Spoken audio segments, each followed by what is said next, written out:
I'm just not sure that Kyler Murray is big enough. This is Tom Brady. He's not just going to retire. Whitey, big fan of the show. Appreciate I've got Brian Murphy to my left, making sure everything's smooth, crispy, buttery. James Harden is systematically ruining the game of basketball.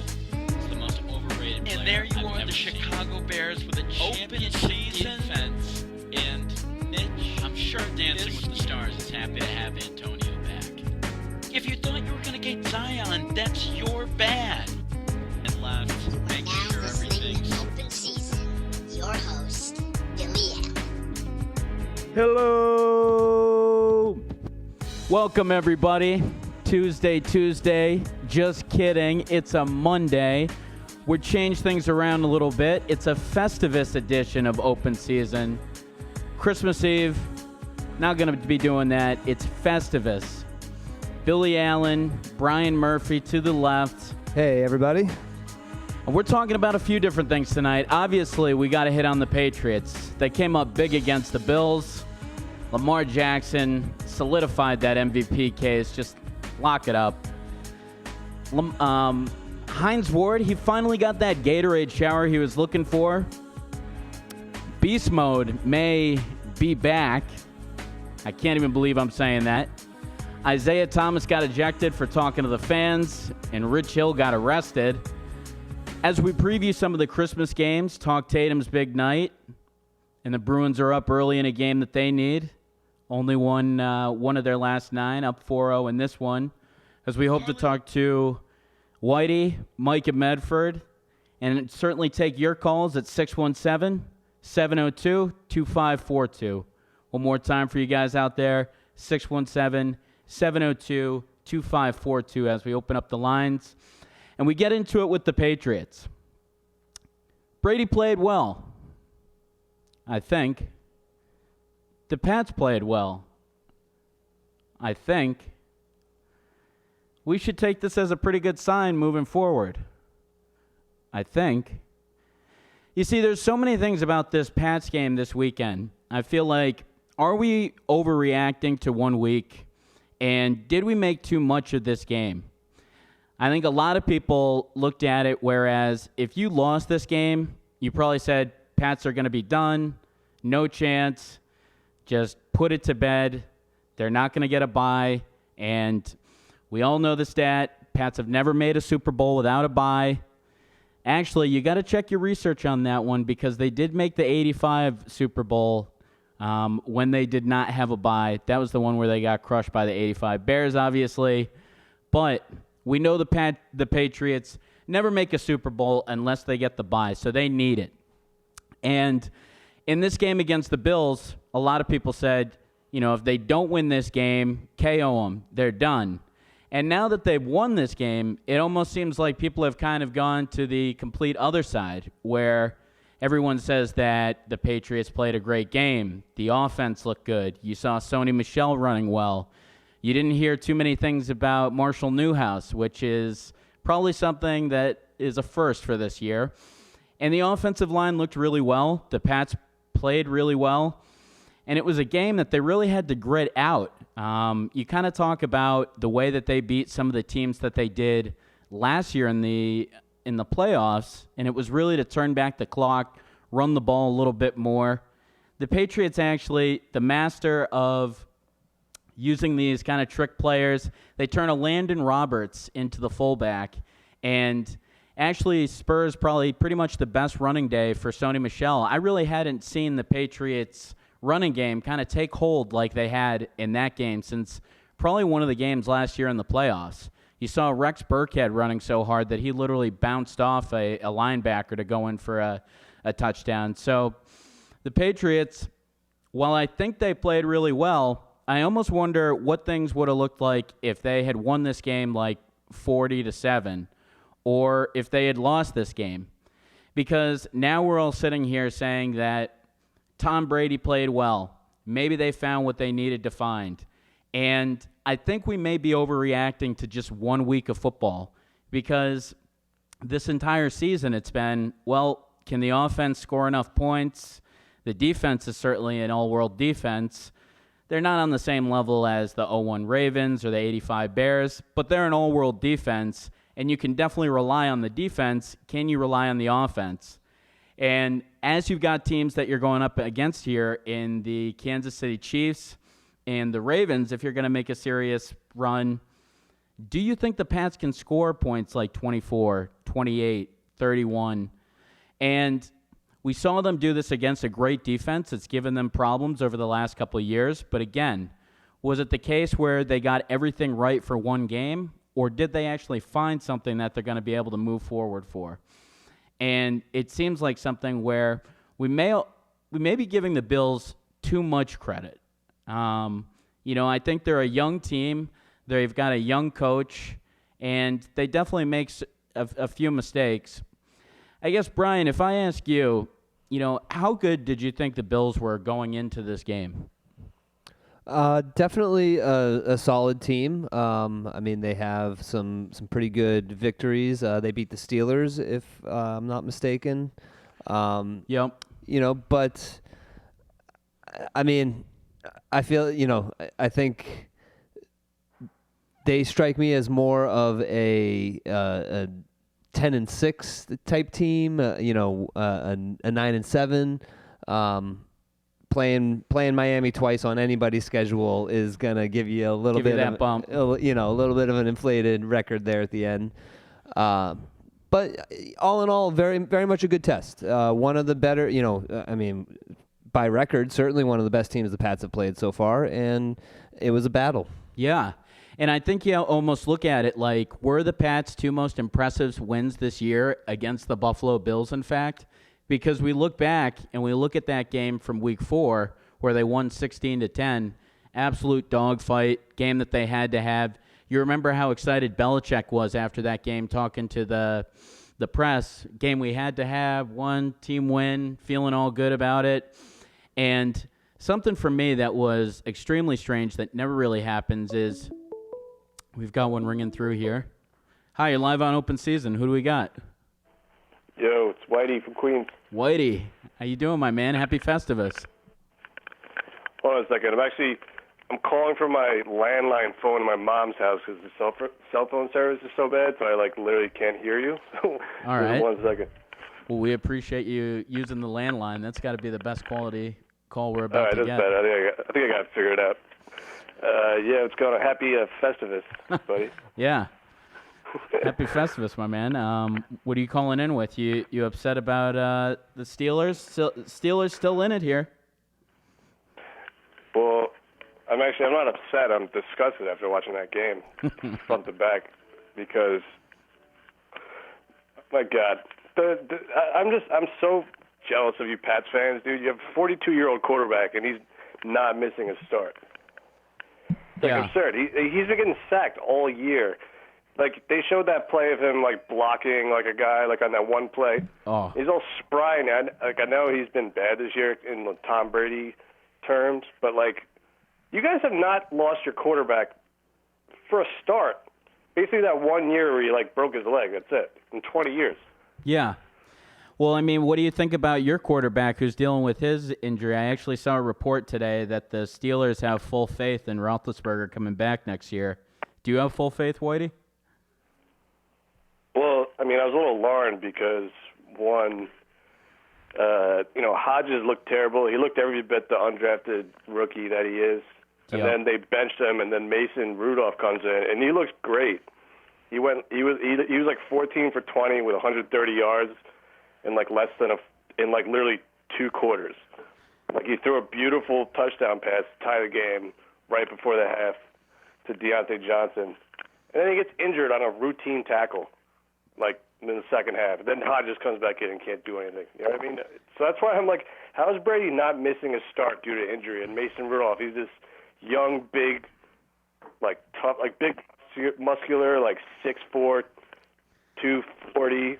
He's 22 years old. Yeah. I just don't get it. No, I know. I don't think a lot of us get it. I think, it doesn't make sense to most of us. The thing that we have up here to hang our hats on is the TB12 facility and him eating it right. But, it really doesn't make sense to anybody. If you told me that Brady was still going to be playing at a high level At 42, I mean, I thought Brady was pretty much done at like 35. Like, remember when they were about to bring in Garoppolo, kind of, 4 or 5 years ago? He kind of had like a down year, and it's amazing that he's still keeping it up at this point. But seems like you guys are going to go with Duck Hodges this week, huh? Well, we have no choice because Rudolph injures his shoulder on like a routine tackle. I mean, it may look routine. I mean, I get it. Like the lineman, and this all happened because Pouncey got hurt. You must have hated to see Brady get out there and block after your quarterback can't even get in there. Must have been a little salt in the wound for you. So we're forced to have Duck Hodges next week. And the only comfort I have, because after we lost the Titans, not to the Titans, after we lost and the Titans lost, I thought we still had the edge, the tiebreaker, because last week we had the tiebreaker. This week both of our teams lose. But no, now they have the tiebreaker because we lost to an AFC opponent. So that's the tiebreaker rule. Like number 2 is like your conference winning percentage. So that was alarming. And yeah, we're gonna be playing the Ravens like backups. We're not gonna have to deal with Lamar Jackson, Mark Ingram. Oh yeah, you guys are getting RG3. You're getting all the studs. And just watch, RG3 will light us up. I went to a Steelers game against the Browns two or 3 years ago when RG3 was a starting quarterback, and he moved the ball. He moved the ball. I mean, of course our defense wasn't as good as it is now, but whatever. RG3 he's sure as hell better than Duck Hodges, right? So you guys need the Titans to lose, right? Basically to the Texans. So what do you think are the possibilities of that happening? Do you like the Titans this week against the Texans, or? Well, the Texans, they have something to win. If they win and the Chiefs lose, then the Texans will get the 3 seed. So the Texans are not benching anybody. They're not sitting anybody. They have something they're fighting for, right? So that gives me some comfort. And the Ravens are benching everyone because they had nothing to gain. But still, after watching Duck Hodges just really fall apart, I don't have much comfort. You know what I mean? I still don't understand how the Raiders are still technically in it. Apparently, they need 4 games to go. They need everybody to lose in there. Yeah, they need to beat the Broncos, and then they need the Ravens, Texans, and Colts to win. And then they need a win by either the Bears, Lions, Chiefs, or Patriots. Apparently, they have a 12.5% chance of still making the playoffs. Yeah, I think they'll win if the Steelers and the Titans both lose. Because I don't think there's no other 8-8 AFC team, is there? No, I don't think so. Because I think they will leapfrog us ahead because they're facing an AFC opponent in the Broncos, and I researched this today because I had no idea how the Titans leapfrogged us when we both lost and we had the edge last week. Yeah. So, but like I said, I'm just so envious of you Pats fans. This is the second year in a row where our playoff hopes comes down to the last game and the results of another game. We needed the Ravens to lose the last game, or we needed the Ravens to lose to Baker Mayfield, and of course Baker Mayfield had the ball on a game-winning drive, and he could not convert. Yeah. And I watched this live in the Steelers Stadium. I went to the last game of the year in Heinz Field, and they showed that game on the Jumbotron. Yeah. And the whole stadium stayed to watch the game. It was crazy, and it's just ugh. Yeah, I would say this, Whitey. Last year, you guys definitely had reason to be a little bit more upset. I would say this year, it's really been a heroic effort that you guys have had to get to 8-7. I think if we lost Brady and started out 1-4 and made it to 8-7, and we're fighting to be potentially in the playoffs, I think that's all you can really ask for. So I get your frustration of last year, but this year, I think, given the couple quarterbacks you guys have played with, to get 8 wins, that's something I would agree, but at the end of the day, we're fans, and once you start winning and you kind of expect it, that's just how it is as a sports fan. But knowing the Patriots, you lose Brady for the year, you have Castle go 11-5, so it's yeah. The Steelers don't have the elite coaching. I know Mike Tomlin's had a great year coaching-wise, but they don't have that infrastructure, that whole system. Yeah. Well, Whatever. I mean, they had that infrastructure for a while, though, and while Roethlisberger was healthy. I mean, if you look across the league and say, like, what teams have had, like, a stalwart kind of at that position, like, I would probably put the Steelers and Ben Roethlisberger up. So it's been a tough year for you guys, but, I mean, picture if you were the Dolphins and you're kicking around quarterbacks like Jay Fiedler and Chad Pennington since Marino left. So it's not as terrible for you guys, but definitely hear you this year. Yeah, but what else? I wanted to talk.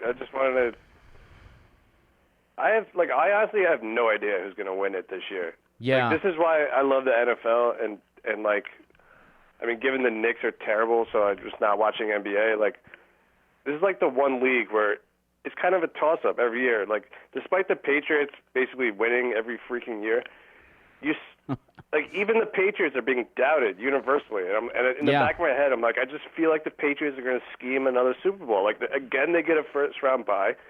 They get a first-round bye every single year because they play the Dolphins twice, the Jets twice.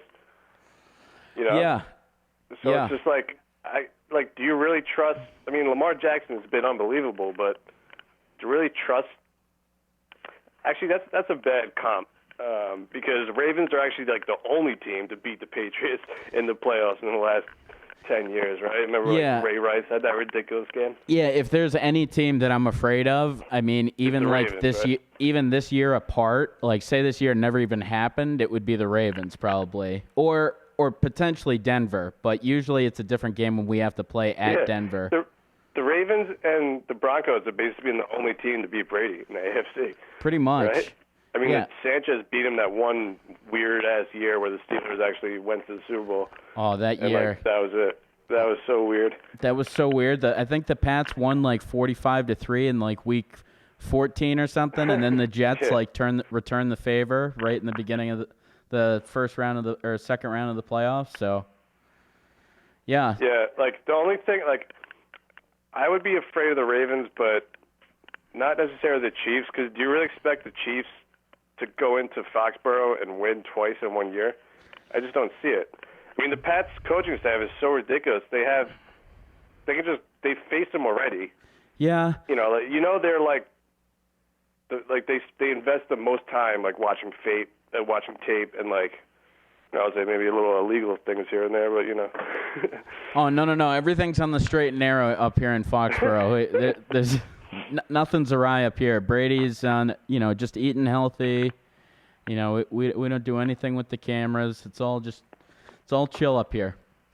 Yeah, but the real question is, I have no idea on the NFC side, right? Do you? Yeah, I mean, if I was going to pick somebody from the NFC, I think it's a complete toss-up. I think you probably have to take a team like Seattle or the 49ers. I know the Seattle's kind of been like falling down like the last couple weeks, but I don't know. I just think when the quarterback play is so much part of the equation, Russell Wilson's just been having like an absolutely dynamic year. He's kind of been almost like the Lamar Jackson in the NFC.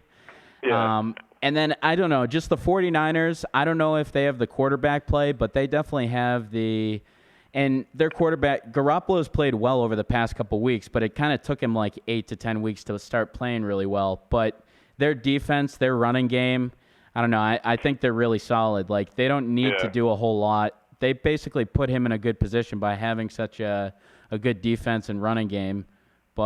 And we've seen what they've been able to do to some pretty good defenses. They've been able to run up the score pretty big. So, I don't know. Yeah, I'm probably leaning the 49ers, but how confident am I in them? Because they haven't really been to this stage over the past couple of years.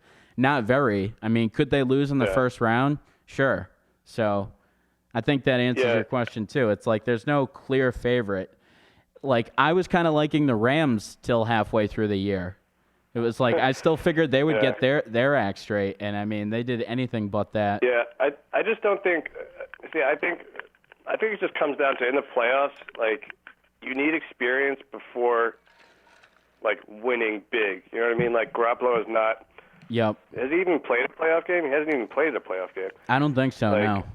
So that's why I'm with you with Russell Wilson. He won a Super Bowl, and then I think probably Drew Brees. He won a Super Bowl. I'm worried about the Saints because I don't think they have like a deep threat. I mean, I know Michael Thomas is breaking all these receiving records, but he's not really a deep threat. He's more of like a intermediate threat who just gets a ton of targets, ton of receptions, right? Yeah.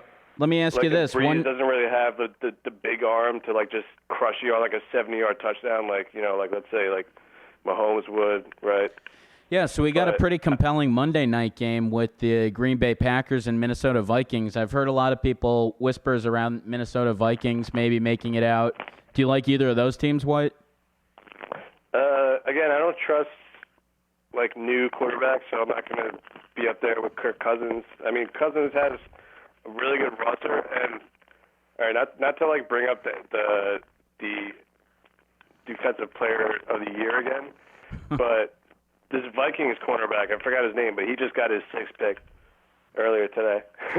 Oh, God, so you're just going to bring up everybody that's got 6 picks like Gilmore?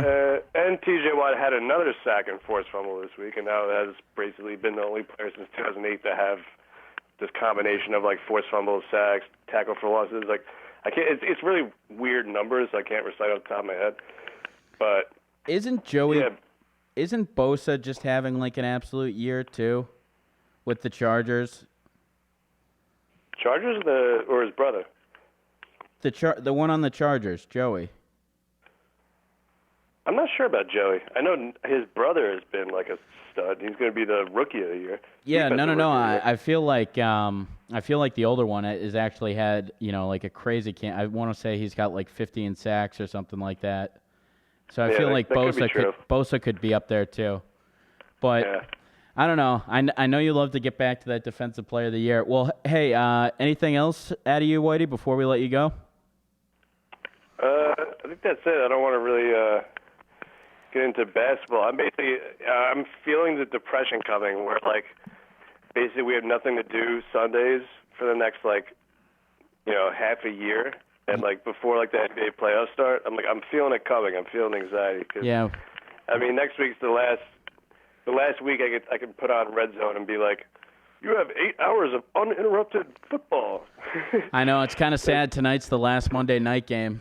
It's last getting Monday sad. Night game, Thursday night's done, so it's just all right, I'm feeling the depression coming, but hopefully we'll still find sports stuff to talk about, once yeah, I think we'll do a decent job of it.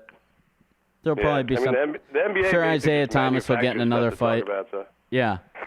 Well, hey, man, we appreciate you calling in on a Festivus episode with us and hanging for a bit, and we'll talk to you next week. How about Merry Christmas, too. All right, Merry Christmas. Happy holidays. And Whitey there, talking about some pretty good stuff. I think he mentions a point where it's always these people get into the whole, it sucks to go against the Pats. And we actually have a clip from our man Stephen A. Smith talking about how the nation at large, basically, and other fans don't want the Pats to advance, but they very well could. And let's hear some of that sound. What I feel from this game is the AFC needs to be worried. We all need to be worried. Because we don't want to see the New England Patriots in the Super Bowl this year, not when the option is Patrick Mahomes or Lamar Jackson. Or Deshaun Watson, since Houston Texans won the AFC South courtesy of Jameis Winston, giving away interceptions like Christmas gifts, for crying out loud. We don't want to see that. But that's the situation right now. And I think that when it comes down to it is this. Tom Brady, I was looking at certain things. Max, I was looking at his pocket presence. I was looking at his ability to feel the rush, to feel oncoming rushes, and to know how to evade them or to get rid of the ball. The mistakes were minimal. He was moving the chains. And when you look at it from that perspective, the way that New England won this game Saturday is the way they beat you come playoff time. You know, they might annihilate occasionally the Los Angeles Chargers of the world, people like that. But whether it's an AFC championship game or divisional playoff games from years ago, the bottom line is there's been plenty of tough games that the New England Patriots have been in, and they found a way to pull it out. Key defensive plays, moving the chains, not making mistakes, capitalizing off of the mistakes you made. And when I watched New England Saturday, and I knew they were going to win, and the score that I picked prior to the game was I said New England will win 24-13. They ended up winning 24-17. My mentality was, damn it, look at them find a way to make things happen. He's got a crystal ball, folks. I like how he talks about the prediction he made at the end, like it was so close. I said 24-13. Who was 24-17? And then I like how he tells Max what he was watching. I was watching the pocket presence. I was watching that. But it's kind of exactly what Whitey's talking about with, just people kind of the Pats fatigue and the, oh, God, how can you continue to have a quarterback? How can we have a guy like Tom Brady make the Super Bowl when you have a Pat Mahomes, a Lamar Jackson, a Deshaun Watson? So there's all that talk going around, but the Pats seem like, and Whitey mentioned it, Tom Brady got out there on a block. I mean, how often do we see, that Tom Brady was pumped up for that game because Tom Brady out there leading on that block. And then just some of the passes that he made too. It really felt like we did see Brady kind of coming back into his own. The Brady that we know, the Brady that doesn't make a whole lot of mistakes, gets the ball out quick. When they look at it, too, I think they actually ran the ball 35 times, threw the ball 33, which Brady this year, if you've paid attention at all, Brady's, this has been a year where Brady's thrown the most by far pretty much because, the attempts have just been up as they've totally gotten away from this running game so many times. This game, they were really able to lean on it, and I think that does so much for Tom Brady at this point in his career.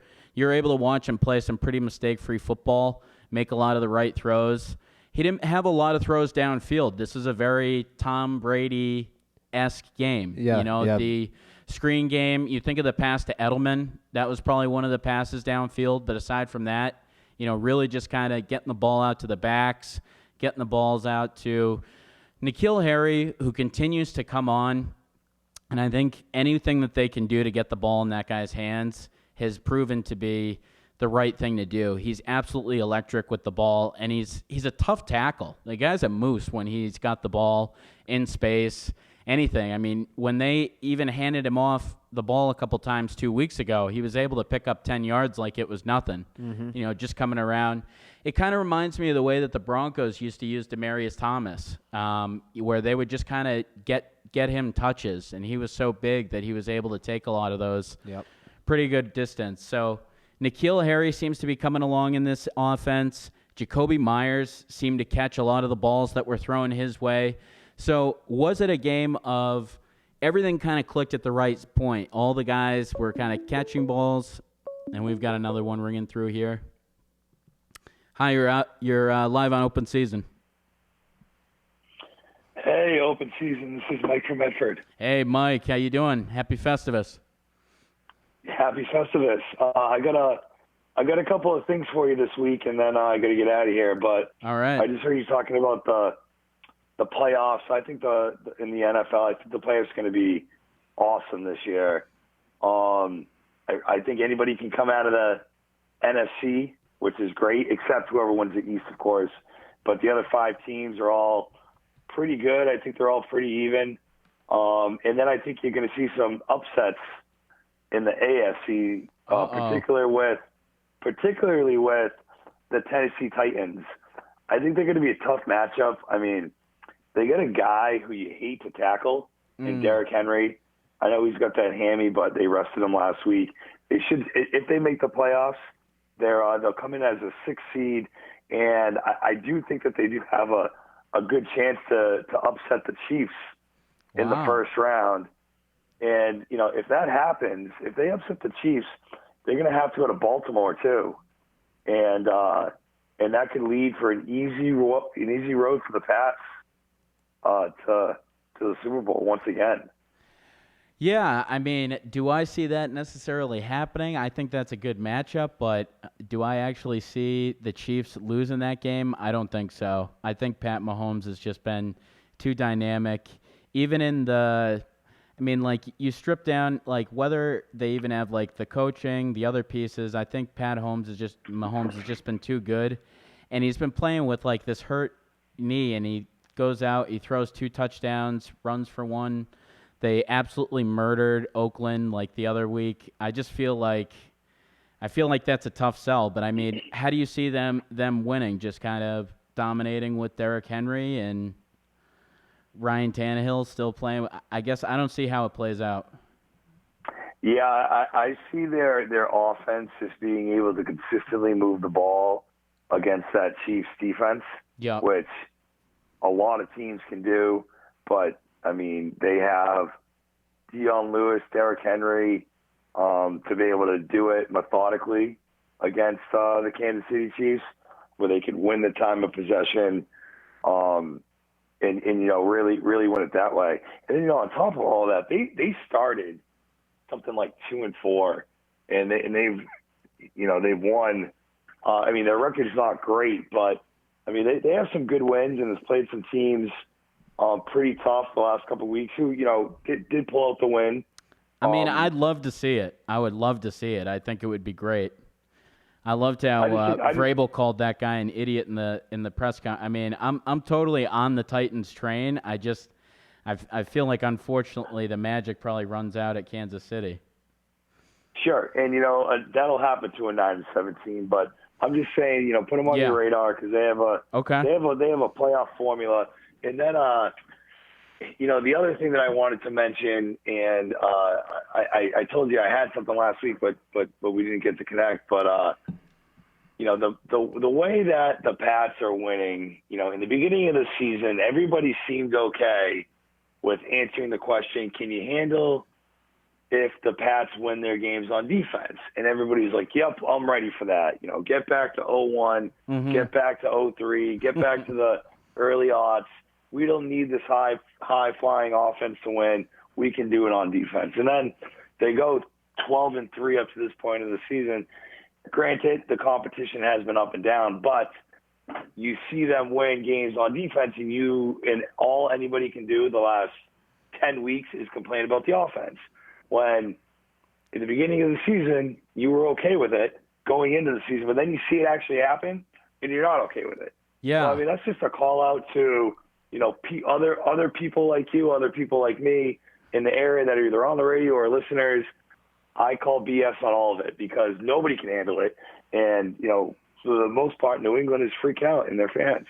Yeah, we're too spoiled. I think that's what it comes down to. I think any other team would take this, but it's just the fact that the Pats, we just want to win every single year. It's just that's a totally great call out. I think everybody pretty much said that. We were all on board with the boogeyman.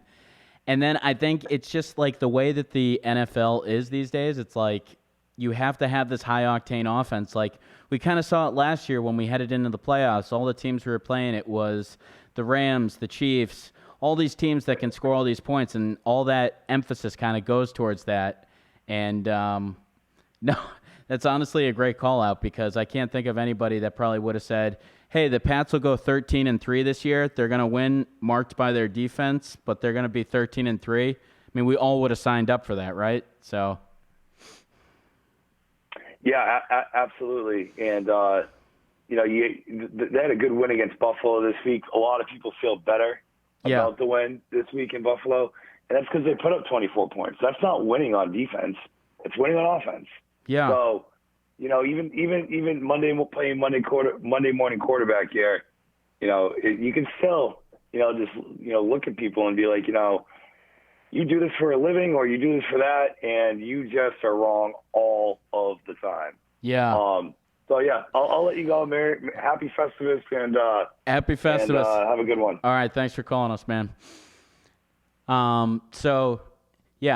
He always brings some great stuff to the table, but that's one of them right there, and I think that gets down to something that Whitey probably hits us with every week is just how spoiled Pats fans are, and I always go back to that because when a season starts and, there's a couple of those, you just never kind of know how things are going to go. And it's always like, okay, well, if I could have written out that the season would have been 13-3, or if the season would have been 12-4, and you could have gotten this, and that, Brady would have done this and that.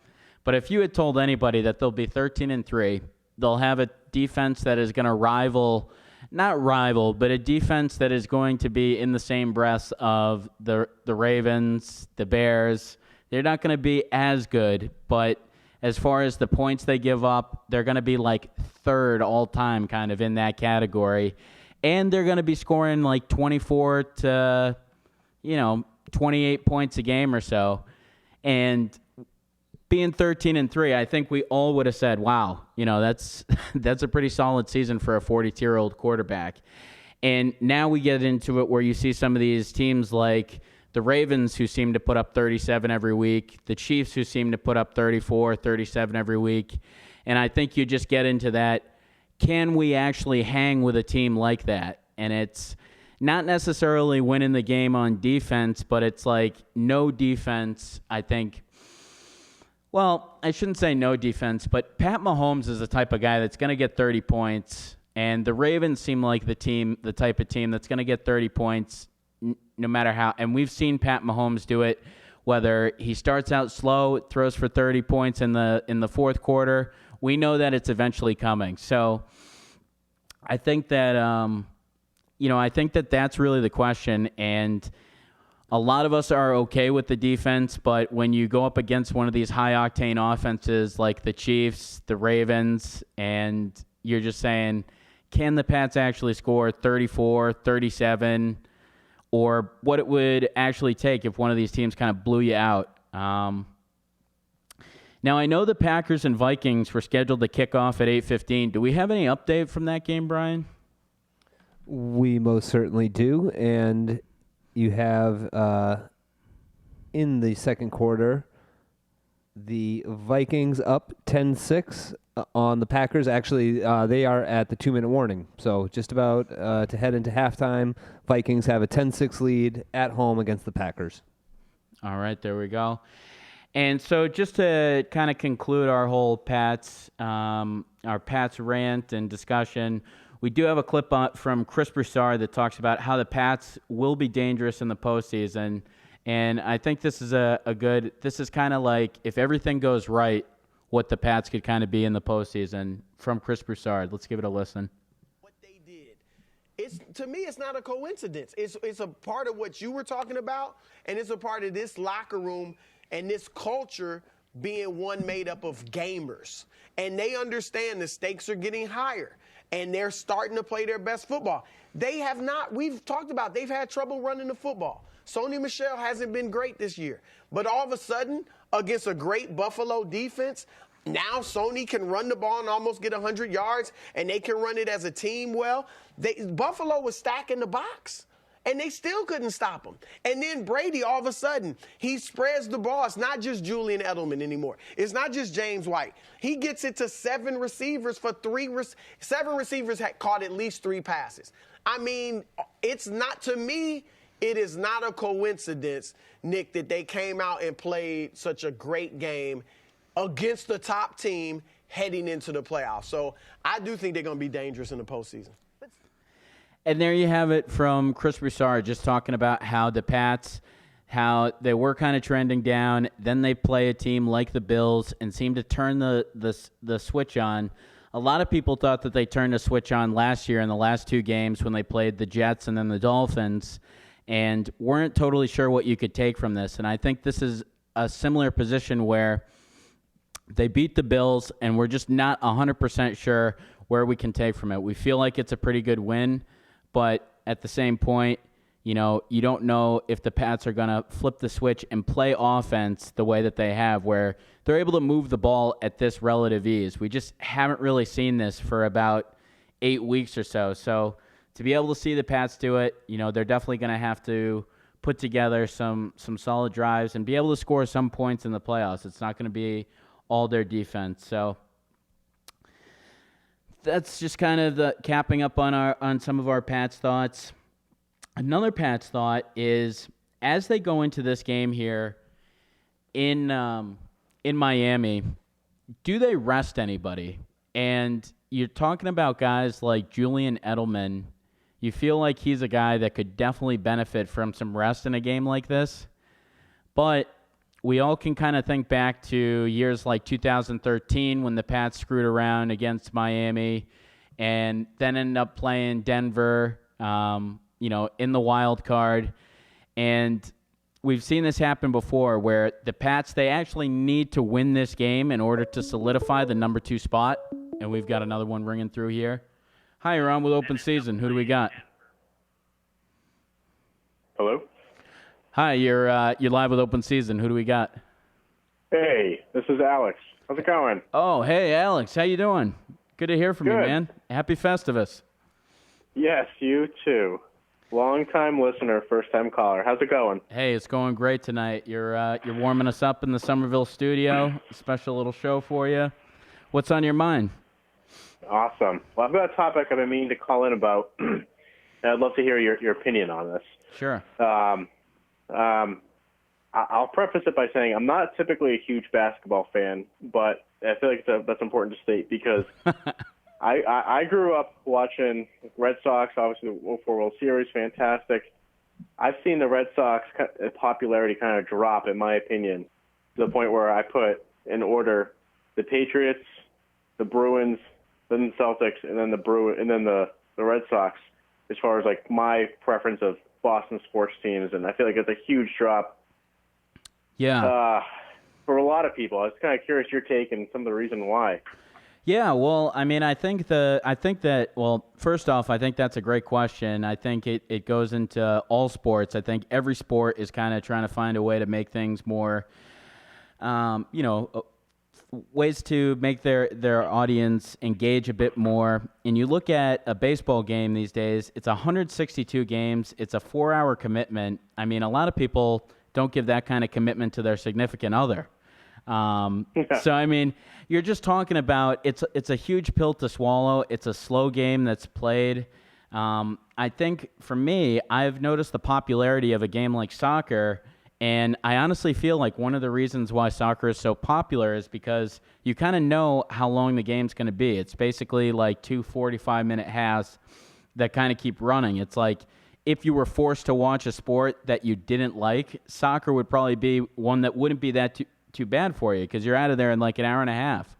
And Right. basketball is not too bad to sit through. You're out of there in like 2 hours, but it's really a commitment for a Sox fan. 162 games, 4 hours, and then just with all the things that they have with the pitchers where they can kind of hang their arms down, and the players, they can come out and jostle themselves like outside of the box and kind of dust themselves off, give a timeout.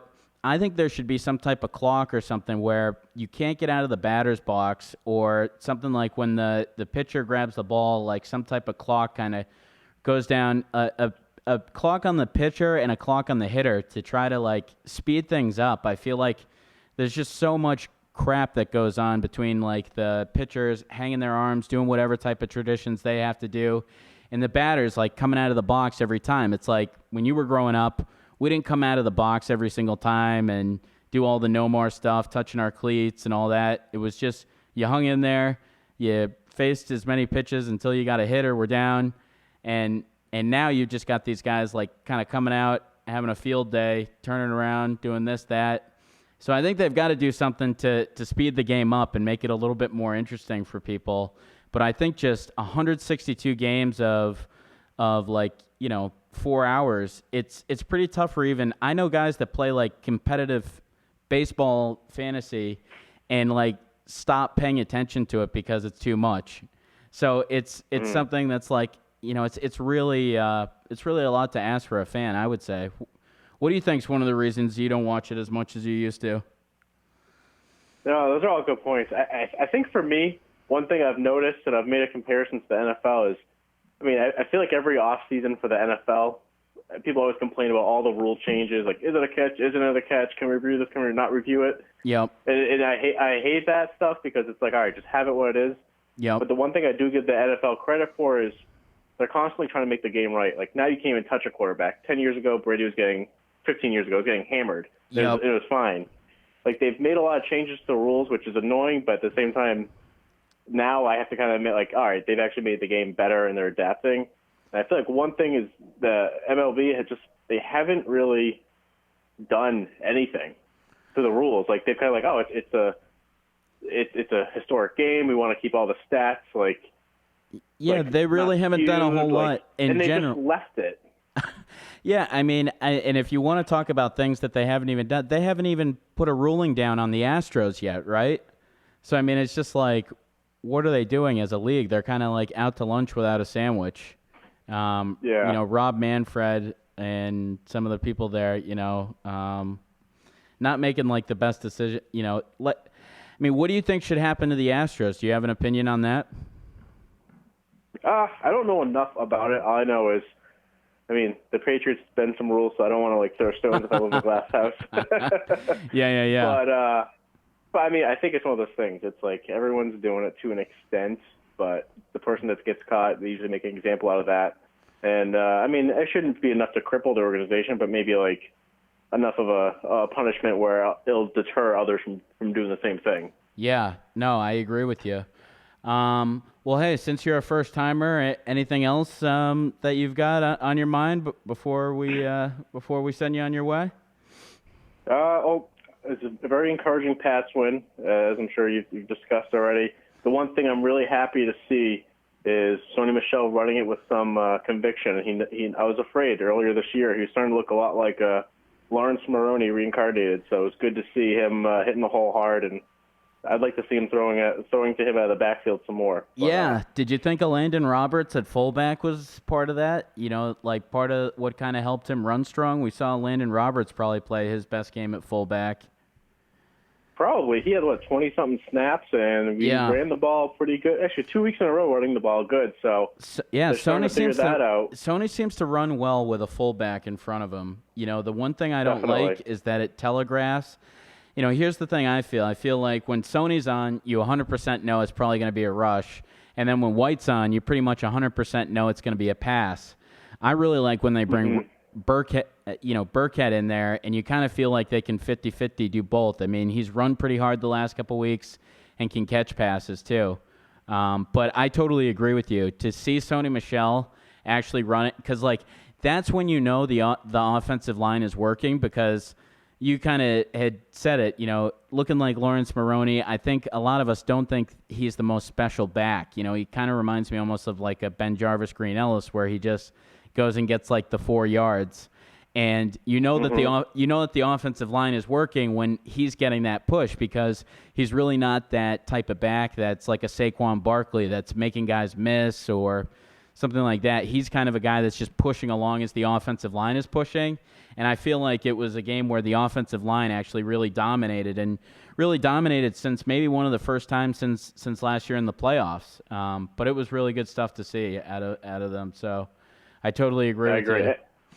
And against a good defense. The Bills do have a good defense, so that was very encouraging. Yeah, and Brady has not had the easiest time against the Bills over the past couple of years. They always beat the Bills at the end of the day, seemingly. And I think they're 35-5 over the last 40 games against the Bills, but they've definitely made it tough on the Pats the past couple years with that defense. I think they were the number 2 ranked defense last year, and I think they're the number 3 or 4 ranked defense this year.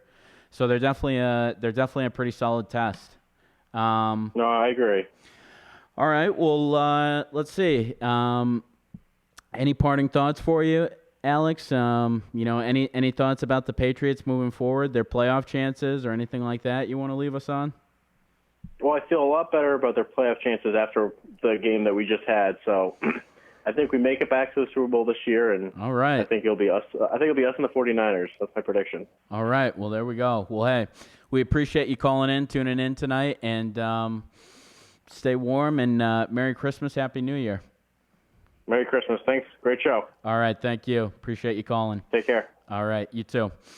So some good stuff out of him, and I think that's something that all teams and all leagues are trying to do, is trying to figure out how to make this stuff more watchable. We're trying to figure it out as we're in the radio business. How do we actually make this stuff a little bit more watchable, a little bit more consumable? And the MLB with a product that's 162 games long and closing in on about 3.5, 4 hours, it doesn't really fit into today's society.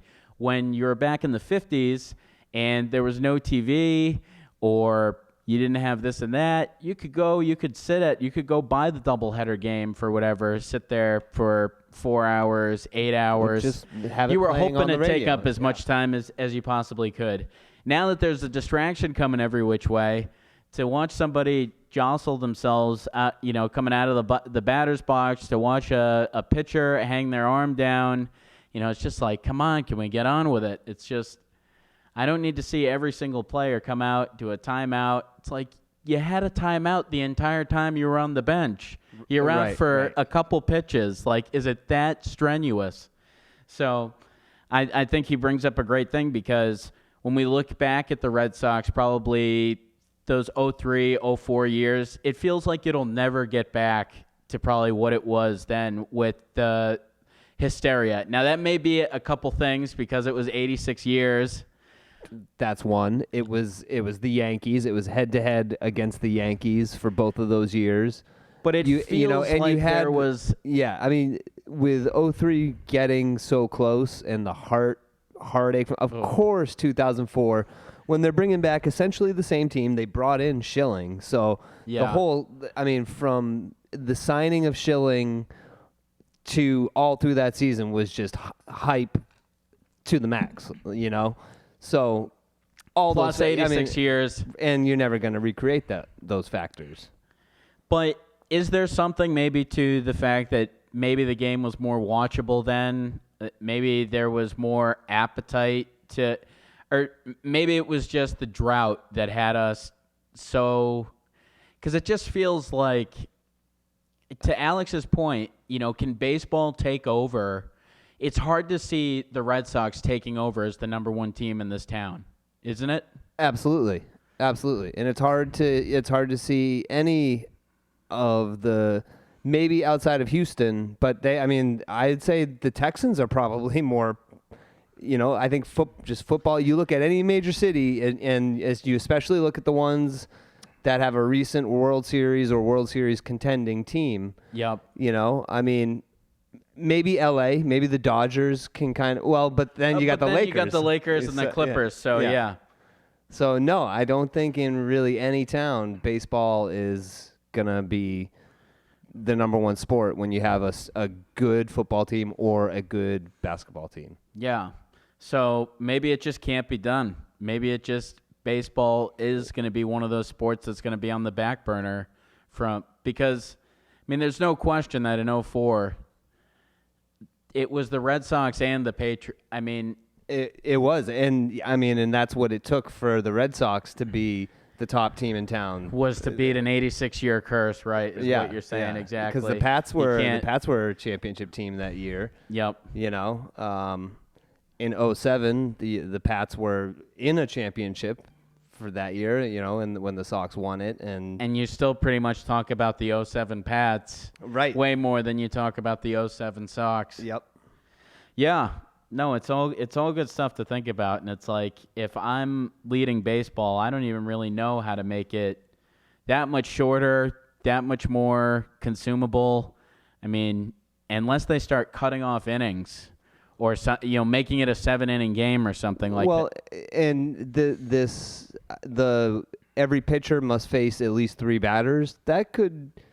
Yeah, that could kind of move things along. You know, take out. I mean, it's going to remove the specialist, right? Yeah. The specialist. There goes your Scott Sauerbachs. Right. No more of those guys. Yeah. Scott Sauerbach, the lefty specialist who walked every lefty that he faced. Right. Yeah. Yeah. No, I always hate those specialists that they bring in for like a pitch or two or a batter or two. You know they're playing the strategy, but yeah, I think that'll probably stop some of the 15-pitcher outings or whatever. You know, some of these teams that get outings. So granular. Well, I said pitcher. Oh, pitcher. Right. You know, some of these teams that, you know, it's like one out, one. You know, they get so specialized now. That whole, we watched the Cleveland a couple of years ago, and the whole thing with Andrew Miller, I think that just kind of sent everybody into a frenzy. We can pitch these closers whenever, and we've even seen teams like Tampa Bay start closers, and which I think is an interesting and a good sound strategy. I mean, it worked well got them to the playoffs. Yeah, you know. No, and I mean, if you had talked about a theory like that probably like 5-10 years ago, I probably would have laughed in your face. I probably would have laughed in your face if I thought that strategy was going to work last year. But it's a funny strategy when you think about it, to, you know, bring your best guys in for like the toughest outs, and to have some of those toughest outs be in the beginning of the game. You know, just all these baseball nerds, we've kind of boiled it down into there's no clutch. It's all numbers and it's all analytics and it's all just everybody gets their nerds against their nerds, and we're not even necessarily playing baseball at this point. It's numbers versus numbers. And so we do have a couple minutes left. We do want to get into Tatum had an absolutely monstrous game last night, and we do want to play some of the sound and talk about that because finally, at the old age of 21, he's taken a step into being a superstar. No. I mean, he is absolutely doing everything that everybody talked about this year that he needed to do as far as taking that next step. He's averaging 23.8 over his last 9 games, 7 of which the Celtics have won. And if you're asking me, I'd say the Celtics are the number 4 team in the NBA right now. So Tatum last night with a career-high 39, this is what it sounded like.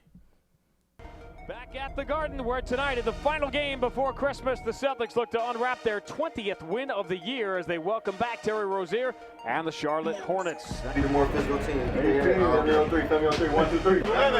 Other than PJ being out, they're healthy, and when I've watched them, I think they really look good. When shot goes up, limit them to 1 shot, and hope that Kemba Walker doesn't show up tonight. 5-3, Boston by 2. Graham tries another quick 3. This one falls in. They came out firing, and we didn't do a great job early on. Well, I thought we played a good first half, but it was the board, the physicality in that second quarter that really turned the game, I thought. Tatum blocks the shot of Devontae Graham. Give Boston credit, man. They play great defense. They pick up the intensity, and we weren't able to respond. They were up in pick and roll, so I just got ready to bat for them. Trust my teammates to make the right plays, and they did. Walker kicks it to the corner. Langford knocks down a 3. Jaylen Brown, 2-hand slam. Wanamaker threw it over the head of Batum. A career night for Jason Tatum. These fans, they make you feel like you can touch the sky, and he did just that. And like I said, he's superstar in the making. There's not really anything you can do when he gets going. I mean, you saw the shots that he was taking, the shots that he was making were very difficult. They were contested, but it just shows his greatness. Tatum steps to his left, 3 in the air. Good night. Woo. As long as these guys are on top of the games and scoring and we're winning, I'm happy. Doesn't get any more feel good than this. And there you have it. It was Jason Tatum's career high. It was absolutely spectacular to watch. He had this heat check shot that he took from the parking lot and missed, but it was right before he did that step-back 3 that you heard Sean Grandy talking about at the end there to put him to 39 points. And Tatum getting off to a not very impressive start through the first 3 quarters. He was 6 of 16 for 17 points through the first 3. And then the fourth quarter happened where he went 9 of 13 and put up 22 points in the fourth. It was about as hot as we've seen him at stretches. I mean, we've seen some stretches, but he really took over the game, put the team on his back, and just the way that he's been able to attack this year. I feel like sometimes last year maybe he would have gotten lost a little bit more, but this year really feels like he knows that this is his team. He's going out there, he's attacking, shooting threes, doing what it takes, free throws, everything. So to see him attacking, see him averaging seven boards a game as well, I think it's very, very, it's a great sign. And, he's just been absolutely impressive. I think something we talked about a couple weeks ago with Brian Robb was talked about the Celtics bench a little bit and how that needed to come along, how they needed to bring along maybe a wing. And it seems like they've gotten some pretty decent help from guys like Romeo Langford, who is really defending at an NBA level already. People are already talking about his defense. He had an insane putback in the game. He was really good defensively in the Dallas game as well. And then Grant Williams, he went 0 for 26 on his first 6, 0 for 26 before he hit his first 3, and now he is 5 of 7. He was 5 from 3. He was 5 of 6 last night with 12 points, 8 boards. So you're seeing some guys. We've seen Brad Wanamaker, but Romeo Langford, Grant Williams, all starting to add on to the party as well. And that 4 that we talked about, that death lineup, that they have where they're able to bring in Hayward, Kemba, Tatum, and Green. I mean, it's It's insane. So they've got the bench. It seems to be coming along. Now, here's the other thing that's pretty nice too, is that they're actually going to be able to have Cantor play when they play against Toronto now. Apparently that issue has been solved. So that'll be a close one. Just kidding. All Toronto pretty much has. So the Christmas NBA games, I can see how they tried to make them exciting, but Celtics at the Raptors, God, you've got Pascal Siakam, who's got a groin injury, Marc Gasol, who's got a hamstring, and Norman Powell with a shoulder injury, all out indefinitely. That's a game that the Celtics are absolutely just going to roll in. And I understand that the Mavs game, that they beat the Mavs. They were down by 30 in the third quarter and came back. But with their personnel, there's no chance that the Celtics are going to lose that one. So unfortunately, now if you're gambling, I mean, I would put whatever on the Celtics. Celtics are minus 1.5 in that game. I would definitely take the Celtics. So that's our little Celtics minute here as we tuck down from a Festivus episode of Open Season. I'm Billy Allen, and for Brian Murphy, we will check you guys next week. Merry Christmas, and we'll be seeing you before Happy New Year, so I won't say that just yet. Take care.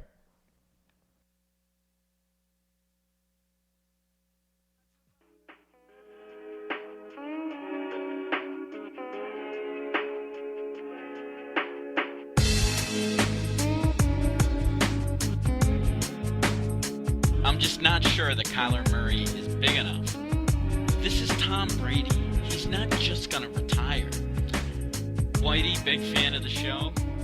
Appreciate you, Brian Murphy to my left.